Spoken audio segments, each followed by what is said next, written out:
Баршаңызға сәлем. Сіздермен бүгін үй жағдайында ресторандағыдай лимонад дайындайтын боламыз. Алдағы уақытта жаңа рецепттерді көру үшін каналға тіркеліп лайк басуды ұмытпаңыздар. Бізге қажет апельсин, лимон тілімдері, сироп, сарыағаш және де мұз.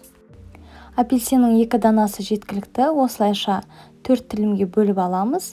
Бір тілімін жеке алып қоямыз, ол бізге қажет болады. Қалған апельсиннің 3 тілімін осылайша ыдысқа шырынын сығып аламыз.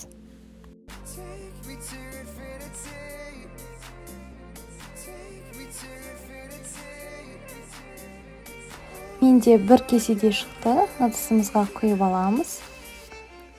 Артынан сарыағашты құямыз.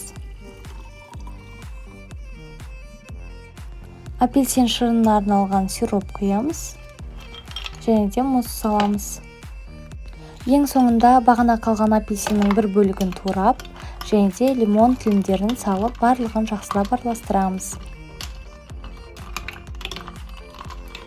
Біздің лимонадымыз дайын болды.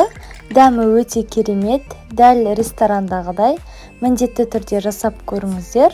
Сіздермен болған Гүлім.